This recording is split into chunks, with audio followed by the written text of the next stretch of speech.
the truth, yet the lies come undone. Peel back the layers until the light is shown.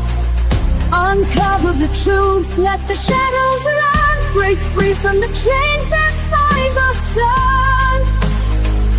Uncover the truth in the dead of the night, where secrets lie hidden like a whispered bite. Uncover the truth in the dim of the light, where betrayals take root in the heart of the fight. In the rain-soaked streets. All right. Yes. And here we are on Bloodlines and Betrayal, quickly becoming the greatest true crime podcast in the history of true crime podcasts. I'm your host, the best podcast host in the universe, Steve Cully, with the greatest ASMR voice in the universe. Yes, you could easily be an ASMR guy. And Coach Schuman. Coach Schuman.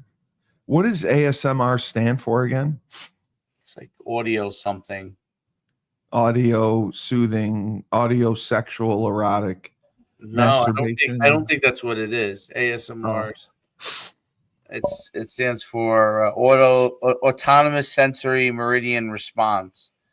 A term used to describe tingling, static-like, or goosebump sensations in response to triggering audio or visual stimuli. So I give a lot of audio stimuli to our audience. I think it makes people like people use it to go to sleep. Yeah, well, I'm not trying to make people go to sleep. I'm trying to excite them. I'm trying to get them pumped up. I'm trying to get them lively, like you, who yawns and yawns and yawns, and you're banned from yawning. We're going to have a yawn jar. Every time you yawn, you pay $1. So we are talking about the curious case of Robert Durst. Robert Durst, who was caught by the police, largely in part by the HBO series and special, The Jinx. The Jinx. They followed Robert Durst around. His attorneys didn't want him to do it, but because he's a narcissist, he decided to speak anyway. So Robert Durst was born into the wealthy Durst family. They were real estate moguls in New York City, billions of dollars, and he was always just a troubled kid. The turning point in his life came where his mother had schizophrenia or some mental health problems. She jumped off the roof and killed herself. And he allegedly witnessed this. Either he was on the roof with her or it was through a window where he saw it. Now, his brother, Douglas Durst, says that he didn't see it, but it happened. And it had a profound effect on him. He got really into marijuana. He loved his weed. Smoked a ton of it. And he ended up going to Lehigh. Then he just kind of lost his way. He was more of a hippie than anything. He had numerous girlfriends. He met Kathy Durst, and they were married.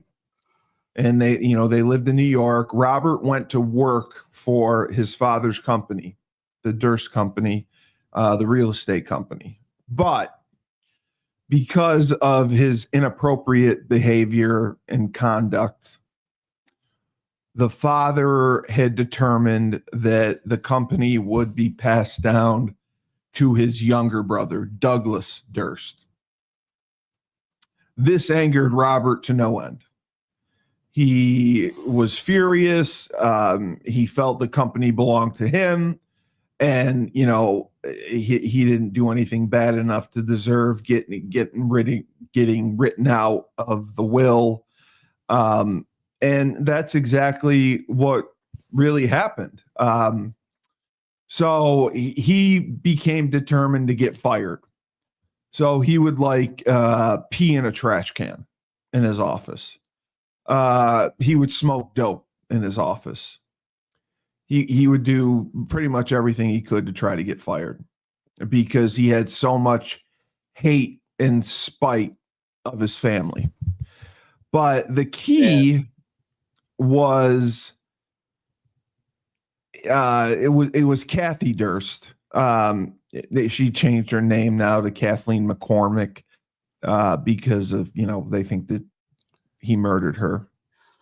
So 3 weeks before her disappearance, Kathleen was treated for facial bruises, and she documented this.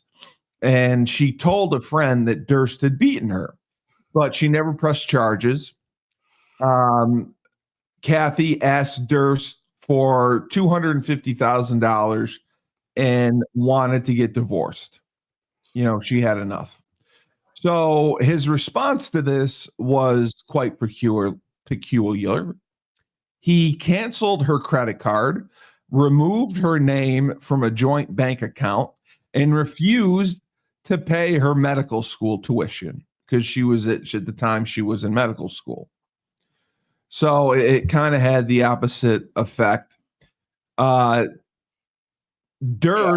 there was infidelity going on. Durst dated, I don't know if you remember Mia Farrow. Yes, I do. He dated Woody Allen. Yes. So Durst dated Prudence Farrow, Mia Farrow's sister. And he initially offered her like $100,000 for the divorce. If she wanted to get divorced, $100,000. And then he reduced the offer to $15,000. But what happened was she went missing. Okay. And this is where the confusion kind of comes in. They moved to New York and she was in medical school.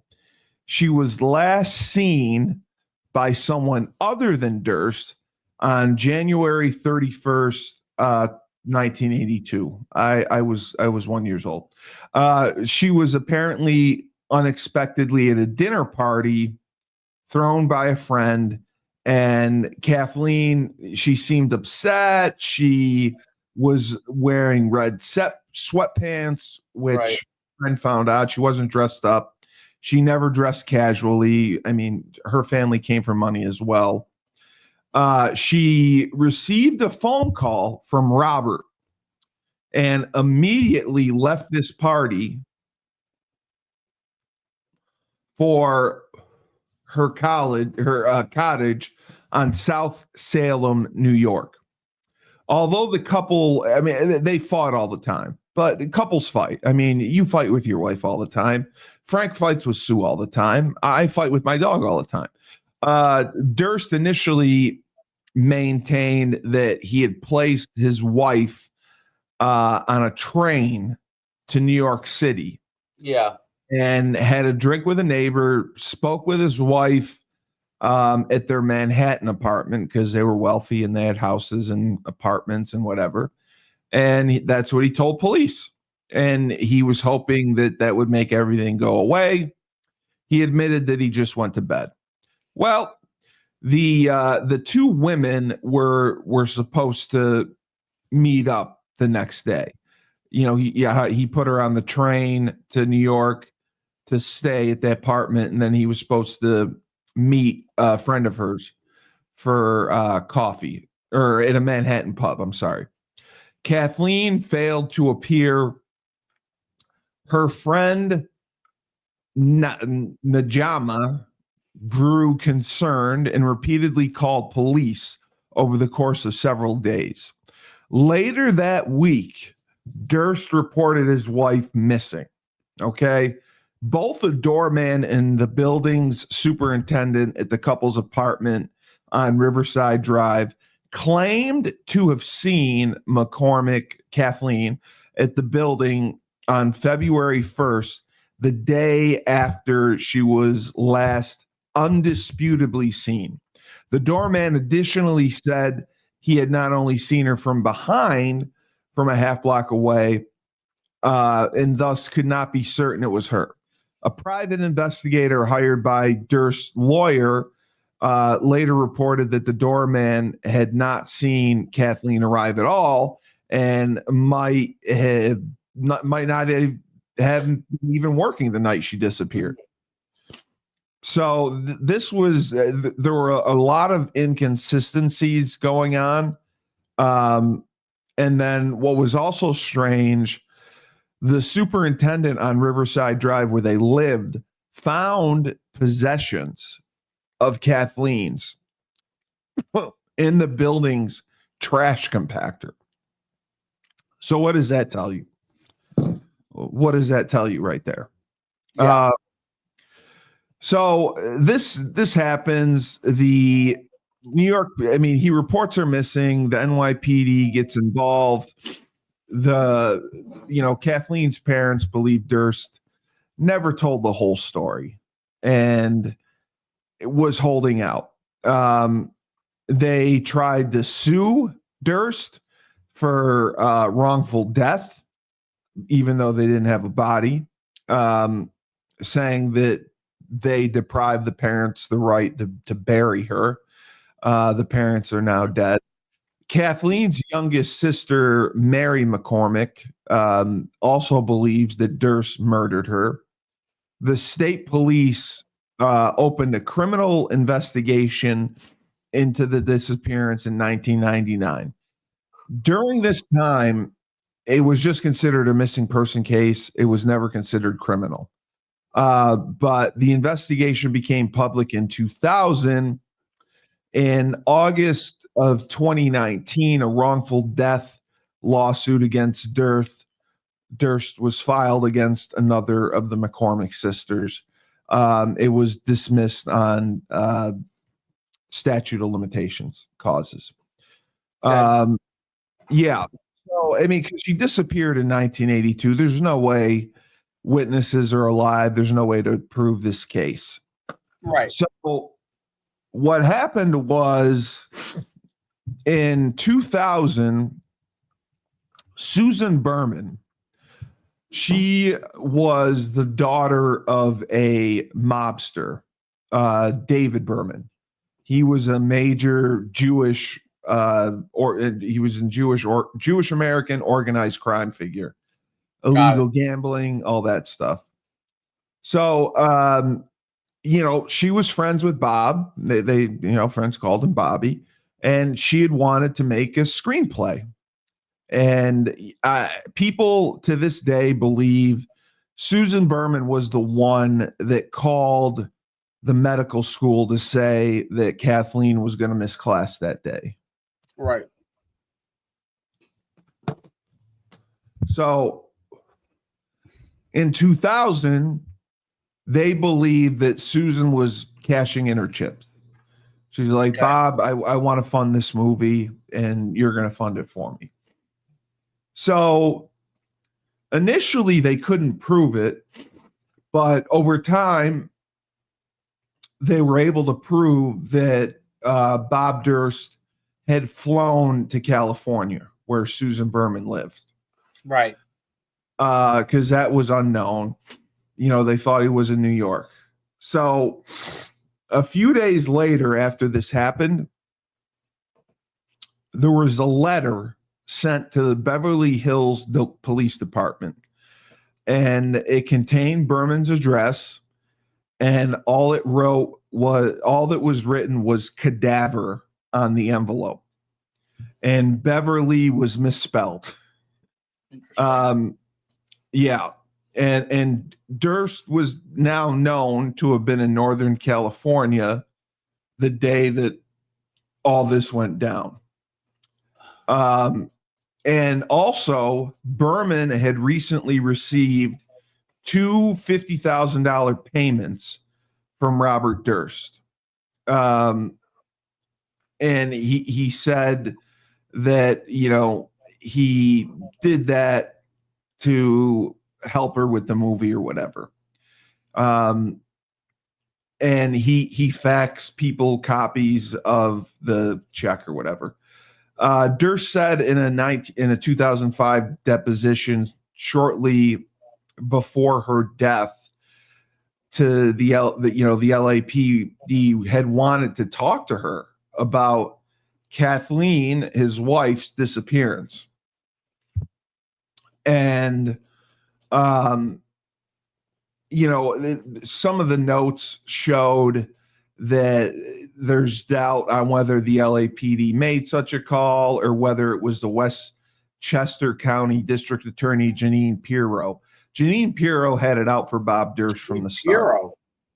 Wow. Yeah, Janine Pirro wanted Bob Durst prosecuted, and she tried very hard to get him prosecuted, and she was unable to get it done.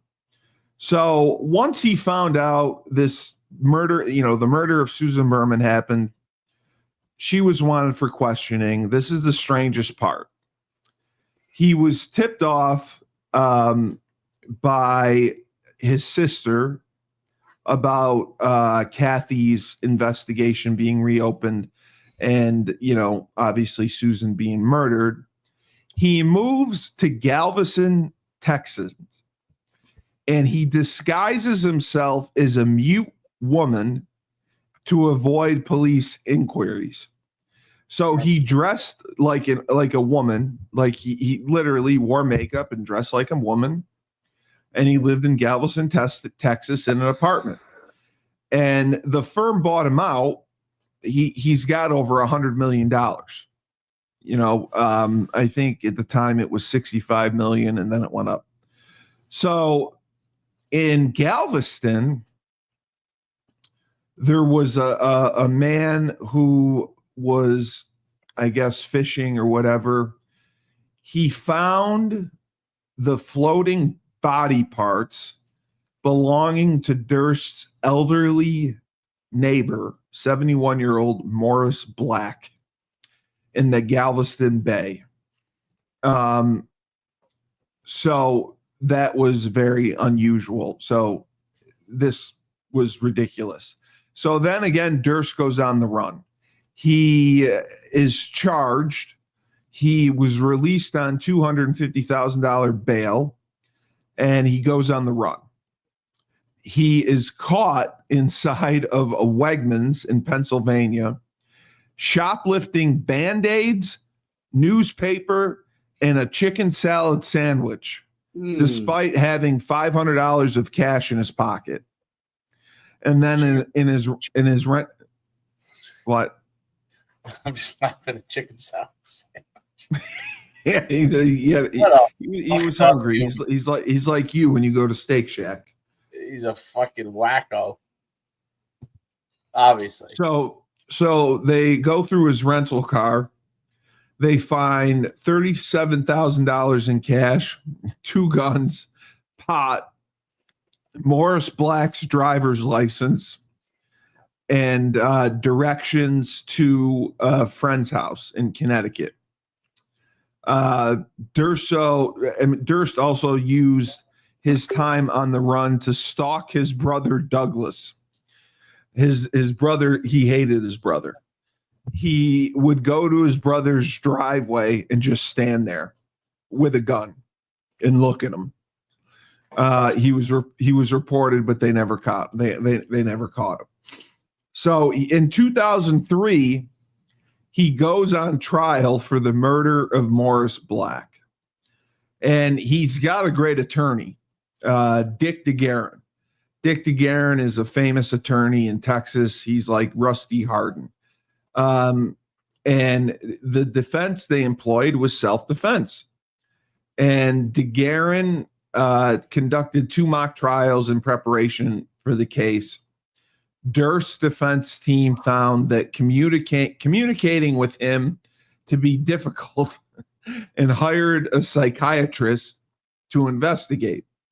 They examined him. They diagnosed Durst with Asperger's syndrome, which doesn't exist anymore. It's just autism. You're on the spectrum. Oh, there is no more Asperger's? No, they got rid of Asperger's. It's Why? just Because it's a form of autism. It's just being on the spectrum. They just consider it another level of the spectrum. Oh. So his defense team explained that having Asperger's explained his behavior. Durst claimed that Morris Black was a cranky and confrontational loner. He grabbed a .22 pistol and threatened him with it. During the struggle for the pistol, the weapon discharged and shot Black in the face, killing him. So this is very rare. They did not want Durst to testify, but he insisted on testifying because he's a narcissist. So during cross-examination, he admitted using a paring knife, 2 saws, and an axe to dismember Black's body before bagging and dumping the remains in the Galveston Bay. Black's head was never recovered, so prosecutors were unable to prevent sufficient forensic evidence to dispute that he was shot in the head in Durst's account of the struggle. As a result, the lack of, the forensic, this was unbelievable at the time. The jury acquitted Robert Durst of murder. Wow. So this guy got on the stand, admitted to dismembering this man's body, throwing his body in the Galveston Bay, and he was acquitted. He was charged with bail jumping and tampering of evidence for dismembering the body. He received a sentence of 5 years. He was given credit for time served. He served like 2 years in prison. He was paroled in 2005. So this is what got him in trouble. Asked in March of 2015 whether they believed that Durst murdered Black. The DA commented, "You could see that this person knew what they were doing, and this was not the first time. The body was cut perfectly like a surgeon who knew how to use the tool on the bone, and certain kind of tools on the muscle. It looked like he'd done it before. That was scary." Right. So Durst's notoriety inspired the film in 2010, All Good Things, which was reference to a Vermont health food store he opened and closed, and Ryan Gosling played Durst, and his wife Kathy was played by Kirsten Dunst. During the production of after this, HBO greenlights a documentary about Durst, a miniseries called The Jinx, The Life and Deaths of Robert Durst. It was broadcast on HBO. During the production of The Jinx, Susan Berman's stepmom uncovered a 1999 letter written by Durst with which contained the same Beverly Hills typographical error. He kept spelling Beverly wrong, and directing police to Berman's body, implicating Durst in the murder. Jarecki and producers revealed that they had uncovered potential, criminal evidence, exculpatory evidence, and they gave it to the LA County DA's office. So it's funny because everyone was watching this. On the last episode of the Jinx, it shows Bob. He goes into the bathroom and he doesn't take his microphone off. You can't see him peeing, but you can hear him on the microphone. And he was presented with the letter showing, the similarities of how it looked in the handwriting. It looked exactly the same. His comment was, he's talking to himself. He goes, while he's peeing, he goes, "There it is. You're caught. You're right, of course, but you can't imagine the rest of them. I don't know what's in the house. Oh, I want this. What a disaster. He was right. I was wrong." And the burping, I'm having difficulty with the question. What the hell did I do? Killed them all, of course. Killed them all. It later became known in 2019. The filmmakers altered the sequence of the comments, for drama purposes, but he did say all that. It was a 6 episode. It was incredible. If you watch it, it's just absolutely incredible. So right after the last episode of The Jinx airs, and I think the producers made an agreement, a first-degree murder warrant was signed by the Los Angeles judge alleging Durst's role in the Berman killing. Durst was arrested by the FBI agents in New Orleans, where he was staying in a hotel. He registered under the false name Everett Ward Durst, and he was tracked to the hotel after making 2 calls to check his voicemail. And he was observed wandering aimlessly in the lobby, mumbling to himself. That's crazy. They thought that, he was setting up an insanity defense. In addition, they found guns. They found his birth certificate. They found a passport. They found maps of Florida, Louisiana, and Cuba. Well, he was ready to bolt, obviously. Yeah, right? Yeah. They found a flesh tone latex mask. They found a fake Texas ID card that he used to check into the hotel, a new cell phone, and $42,000 worth of cash. That's crazy. And he mailed himself an additional $117,000 of cash in shoes in a package sent by Durst to a friend in New York, which was seized after his arrest. So Dick DeGuerin, his attorney, advised New Orleans that Durst waived extradition and would voluntarily return to California. Later the same day, the Louisiana State Police filed charges against Durst for being a felon in possession of a firearm. So they were all fighting over, who would get the first bite at the apple of charging Durst. He was denied bail because he was considered a flight risk. So this was in 2015. The trial never happened until 2020. He needed to have surgery. There was a lot of evidence that, pretrial motions. So it took 5 years for this to happen. By the time, if you see him in the documentary and then you see the way that he looks when he goes to trial, he's in a wheelchair.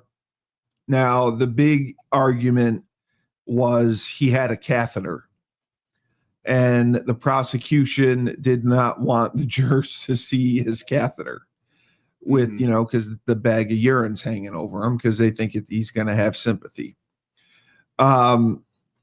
So, and the judge also ruled that The prosecutors could present evidence of the Morris Black murder. They also ruled they could present evidence of his ex-wife Kathleen's disappearance. So that really changed everything because, you know, the judge felt everything was intertwined. The Durst attorneys claimed the two handwriting samples, the anonymous note that said cadaver in the 1999 note from Durst to Berman, along with other evidence from his 2015 arrests, were obtained in violation to his Fourth Amendment, thus moving for their inclusion. And it was an elaborate conspiracy theory between HBO filmmakers, law enforcement, and the LA County DA's office to make Durst incriminate himself. Right. So they, the judge granted the defense team a 4-month postponement of his trial after they raised concerns about the volume of evidence in the case and the conflicts with attorney schedules. So anyway, this went on and on and on. In 2020, they finally had the trial. And you know, the defense immediately made a motion for a mistrial, saying that you know, because of the delay, that there's no way that they can accurately prosecute this. This was a murder from 2000. It's 20 years later. So they started doing depositions. Testimony. They started recording testimony just in case people died while this happened. In May of 2021, Durst's lawyers told the court he developed bladder cancer and moved that the court postpone the trial indefinitely to release him on bail to receive medical treatment. The motion was denied. And, you know, they questioned jurors whether that they could be neutral during a case. So what happened was they started the case in 2020. COVID happened. They stopped the case.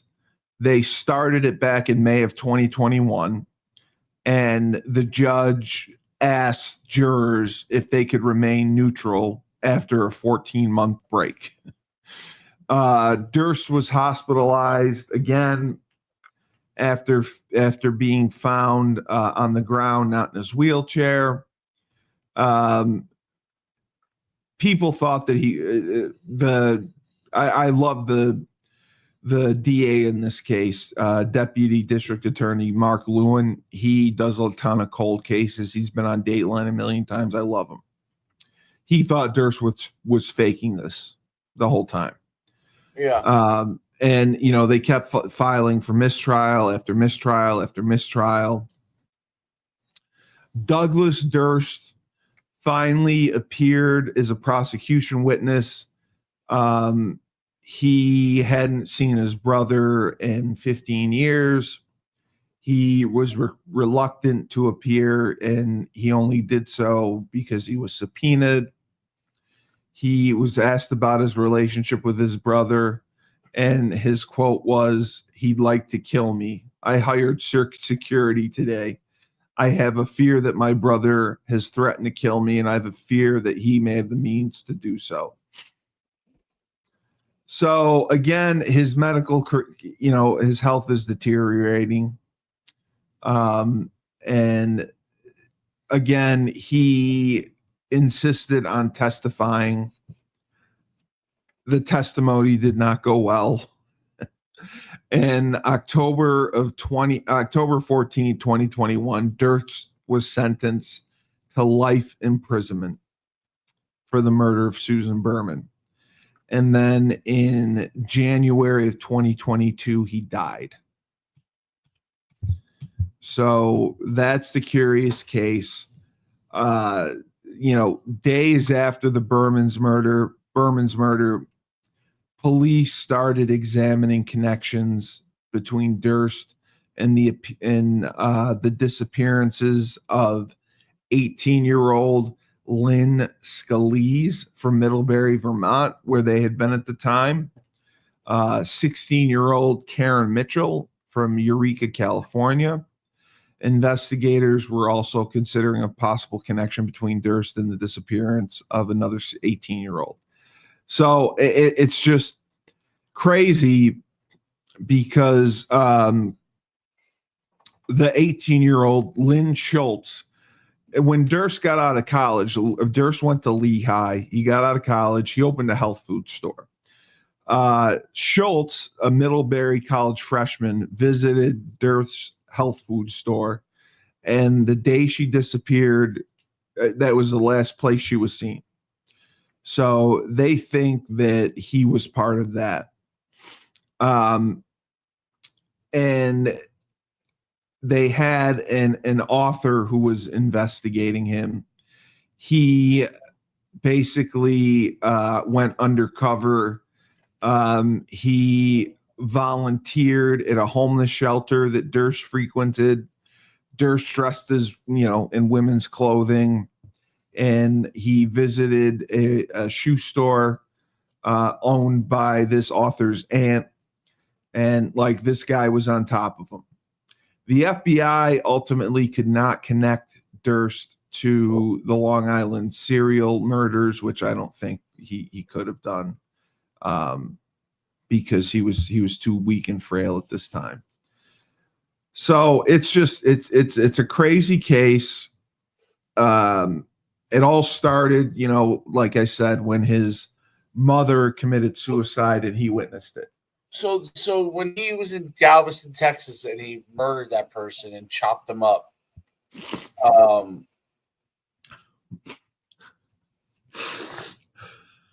was he was found not guilty. Yeah, self-defense. He claimed self-defense, and his version of events when he testified, the jury thought he was believable because the story was so outrageous. They're thinking to themselves, nobody could make this up. Right. And they never found the head of Morris Black to determine if he got shot in the head. Oh my God. So they found him not guilty. And if you watch his reaction, I've seen it many times. If you watch his reaction after this, it's like he won the Super Bowl. Like he never expected this, saw this coming. So he hired Dick DeGuerin again for the Susan Berman murder. Now, in my opinion, I don't think he should have been convicted for the Berman murder. There was no evidence other than the letter that he mailed that said cadaver. I don't think they found fingerprints. There was no DNA. I mean, she was shot execution style. It was 20 years ago. There were no witnesses. I don't think he should have been convicted for that. I really don't. And call me a liberal bleeding heart. And I think everyone's innocent, but there was nothing there. He should have been convicted for the Morris Black murder more than he should have been convicted for Susan Berman's murder. And then there's the whole debate over Kathleen Durst. What really happened to her? What really happened to her? She goes to a party. She's in sweatpants. Unlike her, she gets a call from Bob that tells her to leave. She leaves. She goes home. And then Bob said he put her on a train to New York, to Manhattan, and she was supposed to meet a friend for coffee the next morning. She never met the friend. people, I mean, they searched the house. They dug around the house. They had cadaver dogs. Nobody hit on anything. Nobody knows what happened to her. Crazy. So, yeah, he legitimately could have committed 3 murders. He legitimately got away with 2. The Susan Berman one, I thought, was the weakest case out of all of them. But I mean, what do you think? Well, I think he's. Please don't do this. There he is. Well, I'm sorry, I didn't see it showed. Oh, you're showing the movie? Get in the car! No, please don't do this. There he is, Robert Durst. I got more for you. That's not Robert Durst. Is that Ryan Reynolds from the movie? This is what AI. I had him interpret it. Oh, what does AI say about it? I made videos of it. What do you mean you made videos of it?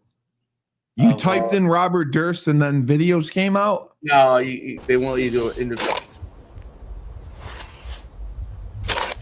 Oh, that was another theory they had.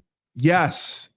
They had a theory that the way he got away with it, he went to a graveyard and he buried her on top of where they were going to put a grave in, where a coffin was going to be set in. And that's how he got away with it. People believed that he went to a graveyard. There was going to be a burial the next day. He jumped in the hole. He dug, 6 feet, whatever, put her body there, covered it up. Then the next day, the funeral procession was held. A coffin was put in over the body, and that's why it was never found. But they searched everywhere. They searched the Manhattan apartment. They searched the house they had out in the country. They searched his car. I mean, he was deposed. Jeanine Pirro did everything possible to try to convict him. And the family to this day has no answers as far as where's Kathleen? What happened to Kathleen? Yeah. Yeah. I mean, it says that AI says he was, guilty. He's a pop culture guy. The hot mic got him guilty. Well, the hot mic also got him in trouble because HBO edited it. So the verbiage was not exactly how he said it. There he is in Galveston, Texas. That's not him in Galveston, Texas. That's AI in Galveston, Texas. But he literally, that's what he did. He was on the run after Berman was murdered.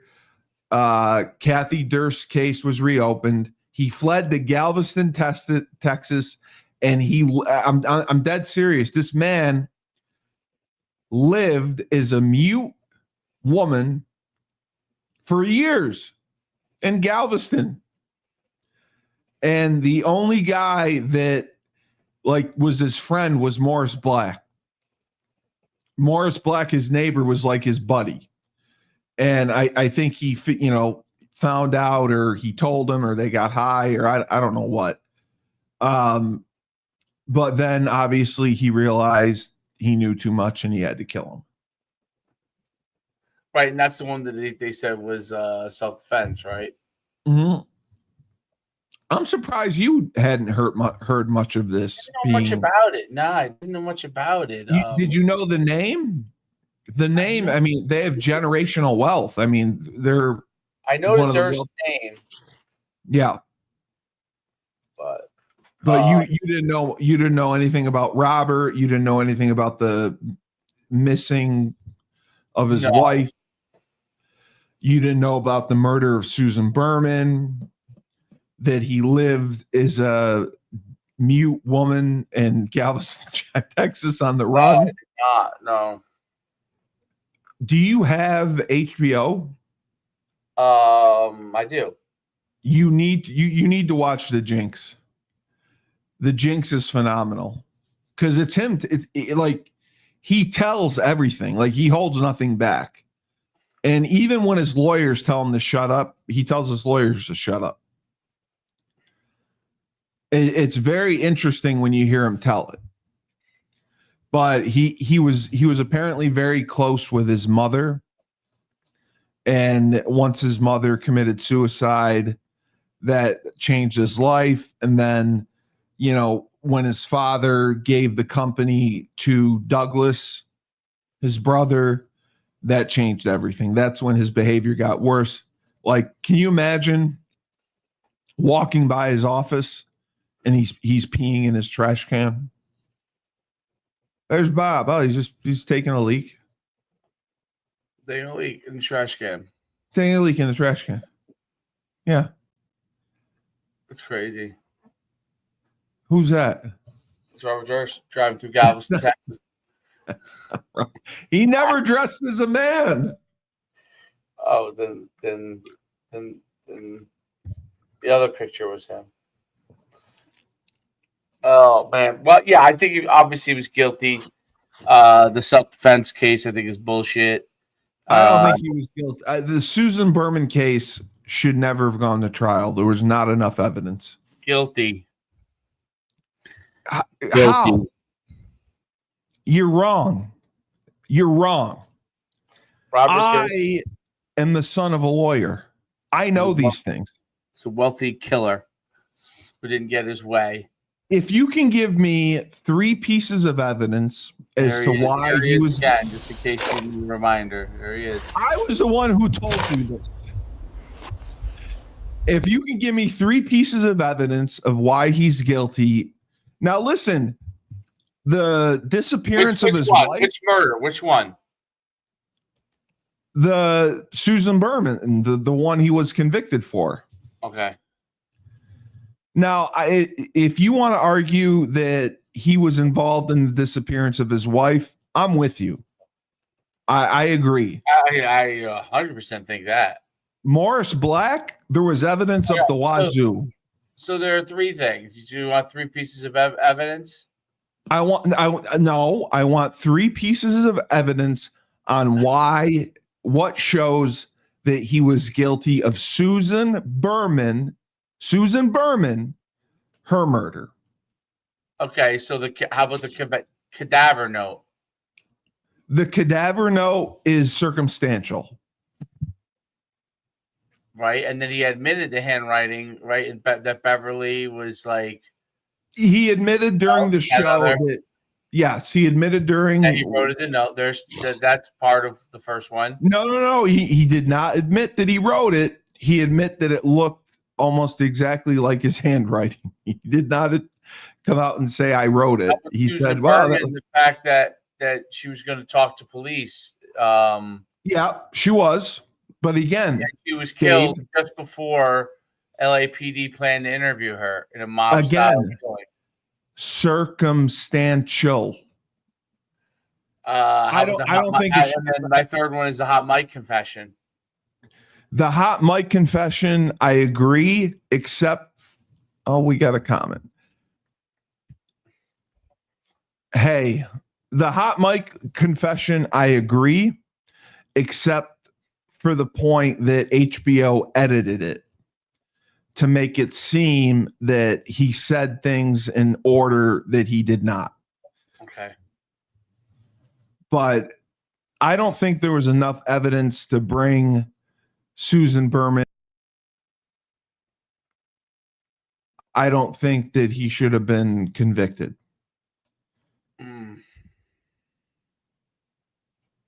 Well, that's all I'll say. You don't think he should? No, I don't think he should have gone to trial. It's 20 years later. They interviewed witnesses. The trial was delayed because of COVID, 14 months. They started the trial. They stopped the trial. They restarted it. I mean, like, they wasted this money going after this man who was dying. Again, it blows my mind. Like, why? Why would you waste taxpayers' money to do that? It's the same thing with Karen Reed. There was no evidence Karen Reed was ever struck by a vehicle. Why are you wasting taxpayers' money to go after him? I just think it's financially irresponsible. I know you have a 12:30 show. I don't want to bother you. It's rescheduled. So. Oh, it's rescheduled? Who is it with?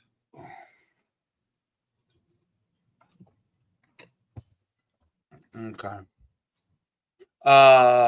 Strength coach. Oh, okay. I did get a couple questions asking if we would go over the Idaho murder. I don't know that we can because there's no trial or anything in place. I mean, I think we can give our thoughts on it. Do you know about the Idaho murder or no? No. What Idaho murder? So you don't watch the news. It's amazing. I watch Fox. You never heard of the Idaho murder? The Idaho murder? The four girls that got murdered by one weird guy on the campus of the University of Idaho? No. Look up, just Google Kohlberger, spelled with a K. I'm just curious to see your thoughts, because we're getting because of your true crime acumen, we're getting requests for cases. Yeah. So what do you want? Yeah. Iowa murder? The guy that was charged was Mark Kohlberger. He's a real weirdo, but I mean, I'll murderers are weirdos. I think Son of Sam, that's one I'd like to do. Ted Bundy I'd like to do, and DB Cooper I want to do. Okay. But did you see Kohlberger? I'm going through it now. Okay. I mean, all they have is circumstantial evidence. I do think they found DNA in his house, but they believe it could have been cross-contamination. And there's quite a few supporters of him. People are on his side that, he may be framed. He's just a weird guy. He's never seen a vagina before. He's definitely not getting Blumpkins. So, well, he's not. I mean, what do you do? I mean, sexual frustration is real. It builds up. Blumpkins. Well, I mean, you can't imagine going through college and not having sex. No, that would have never happened. Well, you can't say. You can't say it would have never happened. Anything's possible. My game is too good. Yeah, but maybe it's not good. Maybe in Connecticut they don't think it's good. Maybe Mark Kohlberger thought he had great game. In Connecticut, definitely. UConn, definitely. And he got shot. They thought it was phenomenal at UConn. Got shot down. He got shot down. It was based off of sexual frustration. Listen. No. I'm still a very handsome man at 51, but you are. Let's I mean, if we have to rehash You know, especially Jersey guys, you know, going crazy. You know the Jersey guys ran UConn. You know that. Unfortunately, New York guys were a close second. I'll give them that. New York guys were a close second, but definitely the Jersey guys ran the show. Right. You know. No, I agree with you. I agree. They So you're reading about the Kohlberger thing. Yeah, I'm reading about it right now. Okay. Why is it giving me everything I need here? Why is it sending me an image? Right. Well, there's not a ton. Hold on a second. Idaho, you meant Idaho, not Iowa. I said Idaho. You said Iowa. No, I said Idaho. I said University of Idaho. Oh, you know what? I do remember this now. I do remember this. This was a few years ago. Yeah, it's been 4 years. Yeah. And it's been delayed because of motions and because of his mental health. They were all in the house, right? In the nighttime or something? Yes. They were all there. And they went out. Refreshing here.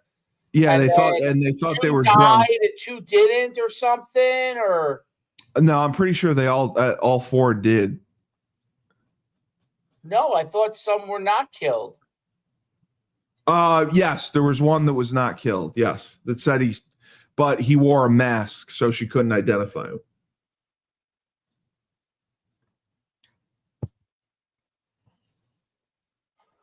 Actually, I pulled up here. 4 students were killed. Returning home, 2 other roommates were in the house but unharmed.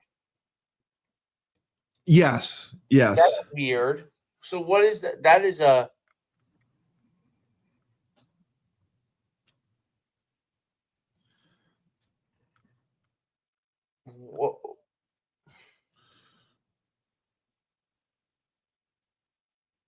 What was the reason for him murdering? Sexual frustration. That's what they said? Yeah, I mean, he struggled with women. He was, he was on the spectrum probably. He was socially awkward. Mm.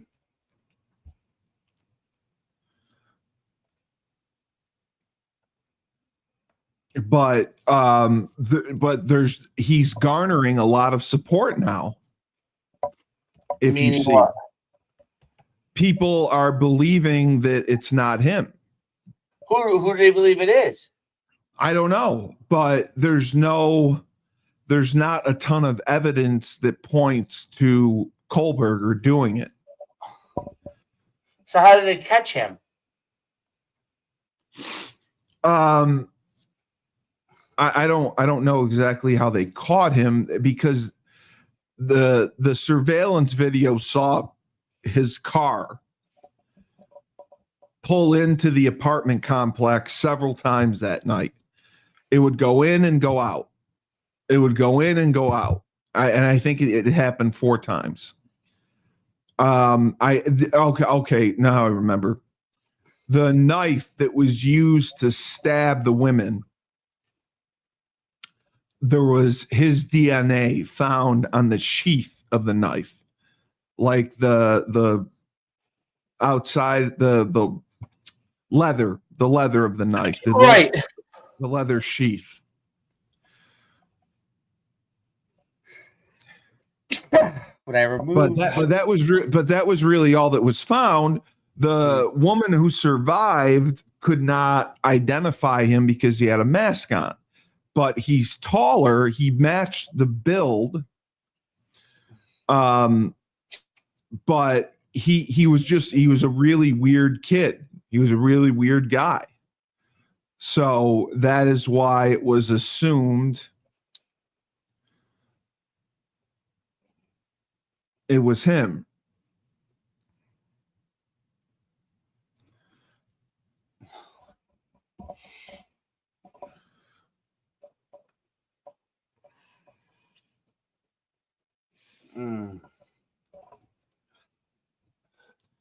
Yeah, so that's why I was curious, because that's people have asked us to break down that case, and I don't think we can, because I don't think there's enough information out there yet, and it hasn't gone to trial.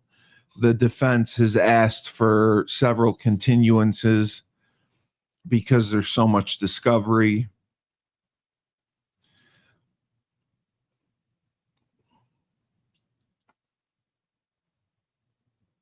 That's interesting. Yeah, people have asked about that. People have asked about Lori Vallow Daybell, but I don't think you know much about that one. No. How do you not know about this stuff? Daybell. What was Daybell? I want to come work your camp. When's your camp? My youth camp? The 27th? On the 7th through the 10th of July. Could I get paid if I worked it? Yeah, I'll pay. I may come down and work it. Yeah, but you're going to have to stay. We're going to put you. I'll get a hotel room. Yeah, but how you won't make money? You lose money if you do that. Oh, that's okay. My parents will be thrilled. What is it? Is it all positions? It is. But okay. We could use your expertise in teaching blocking. Well, yeah, but you won't let me on the Prospect podcast to show my expertise. So, obviously, I mean, you don't think it's a case that we could cover. I don't think there's enough information. The Idaho one? I'm asking, yeah. Yeah, I'm trying to get like the details here. I'm typing it in. I gave you the details. Hold on, I'll give you some. Hold on. There was a football game that night. The Idaho Vandals. Some went, some didn't. He went to the house. He was in a mask. He went while the game was going on, or I can't remember exactly. One of the girls and her boyfriend were fucking in a room, and he stabbed them to death. And other women in the house heard the thumping and the screaming, but they didn't investigate it. They didn't leave. Right. The one person who came out of her room, Kohlberger, told her just be quiet and I won't hurt you. And he just walked by her and left. But the evidence that they had, I believe, was his car. Yeah, his car surveillance. They pinged his cell phone. Was seen going back and forth, and I didn't think they had a cell phone. It does say they have a cell phone. Well, they have a DNA match too. Yes, on the sheath of the knife. Yes, but it's his blood, so it could have happened any time. It doesn't guarantee that it happened that night. It's on the leather sheath of the knife that holds the knife.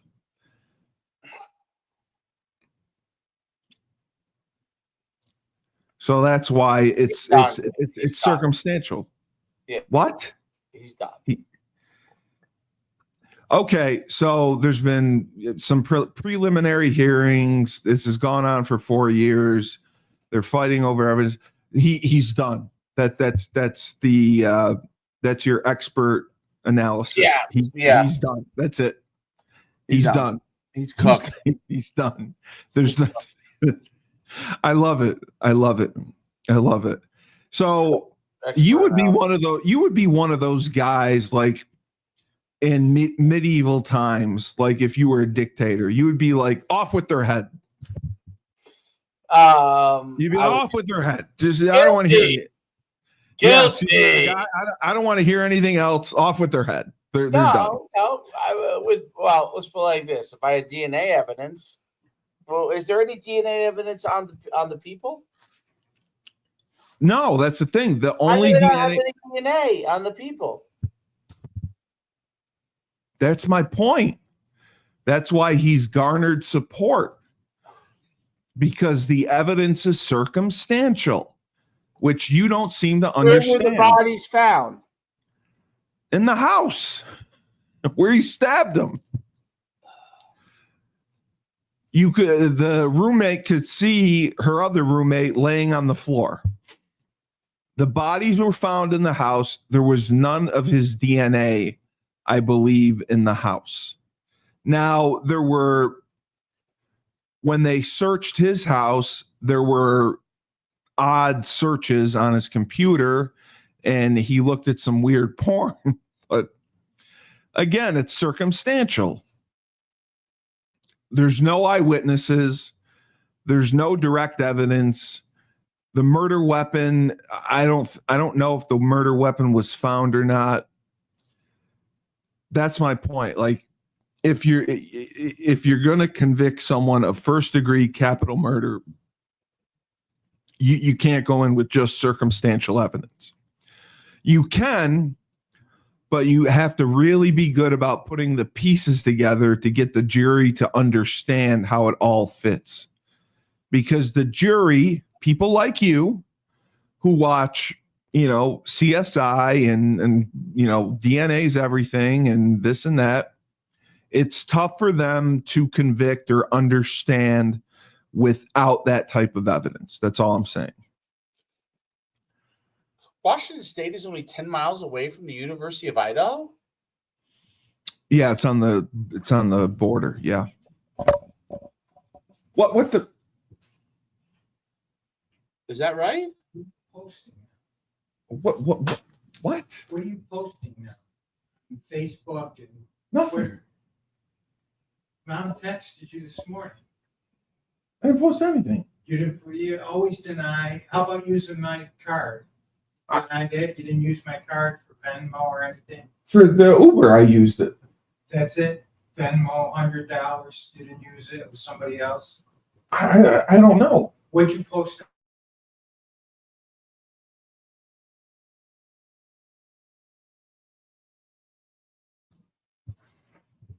I can't wait to talk to this lady. I'm going to talk to her.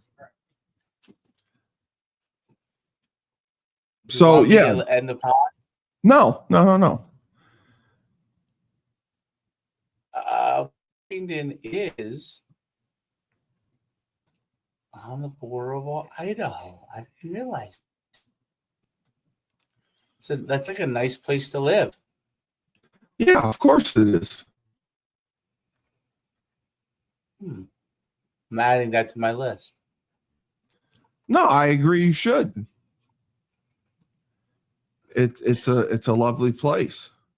What'd you post on Facebook? I didn't post anything. Okay. All right. I haven't been on. Don't get yourself in any trouble. Well, I always get myself in trouble. That's the point of it. That's the point. Yeah, it's no fun if you don't get yourself in trouble. Yeah, but at once you get to a certain age, Yeah, of course.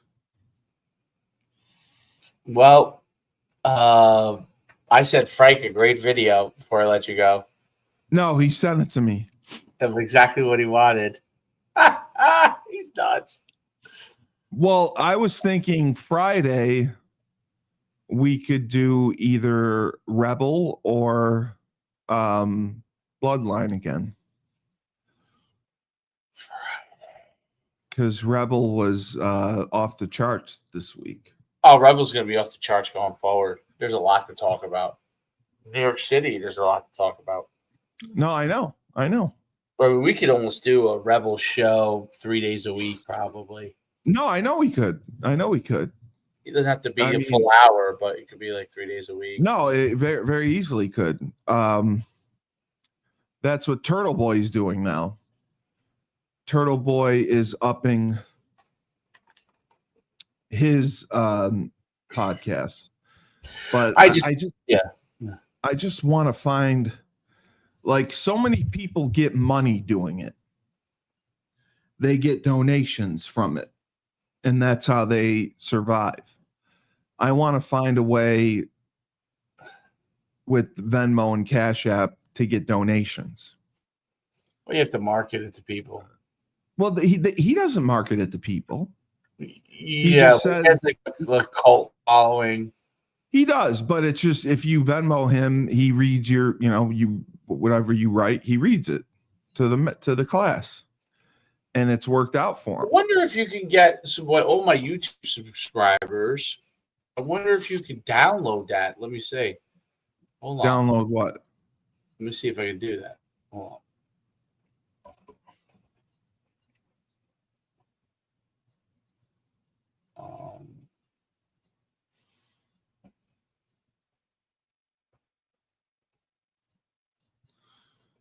I have lots of tools to do things here. Hold on.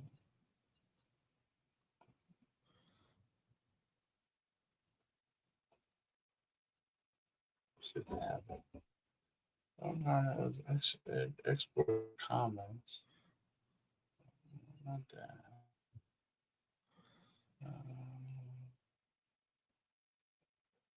Another competition.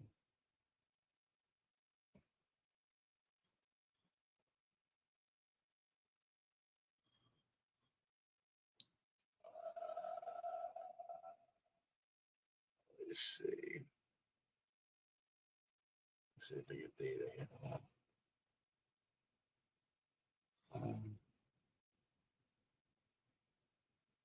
No, it's not.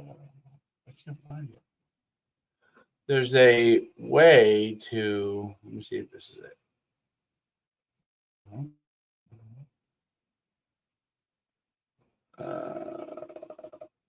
Exports.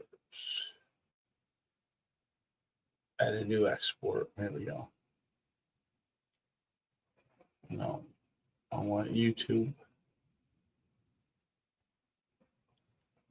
Well, you already have a subscriber model on YouTube or Twitter. Yeah, but I can. Here it is. Let me see if it's YouTube social networks video.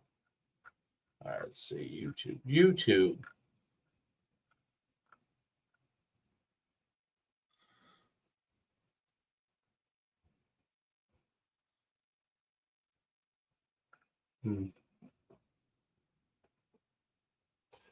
Export.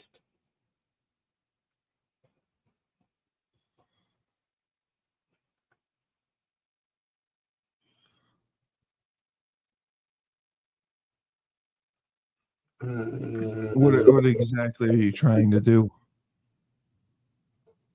I'm seeing if I could extract YouTube subscribers. It doesn't seem like you can. People that are actually subscribed to your channel, or people that are subscribed to YouTube Plus, or you can find out who's subscribed to your channel, can't you? You have 1.4 million subscribers. It doesn't give you subscribe to it. I'm trying to see if I download it. Does it give you the list that you can see? No, I can't see. I have a million though. Like so. Right, but does it show the list? Yeah. Well, you can screenshot it. No, it's long though. Well, I know it's going to be long. I'd like to download it. So what do you want to do with it? Just send them messages? Yeah, we can't. Well, because I just did research, and the successful YouTubers all get donations throughout the show. And why? Yeah, that's what go ahead. I don't think our live is viewed enough. No, it's not. We don't have the thousands of viewers that they get. Right. So it's climbing up. But that's why they get a good chunk of money doing that. Well, that is the way to do it. Like if you go on Pat McAfee, his live, like he's got so many people on there. They're probably giving him, members and How do you do membership wise? I mean, members on there, but then you have to give them exclusive content, and then that takes away from your other stuff. And okay. So when you get a member, the members sign in and they have exclusive only to them. All right, is what you're saying. Well, all the members have contact. If we did something like that, you think something would pay? People wouldn't pay for that. No. Okay. All right. Well, anyway, let me run. Yep. Great Bloodlines and Betrayal. Detective Schuman. Just remember, when life gives you lemons, don't make lemonade. Take 2 oranges and throw them back at life. Stop doing that.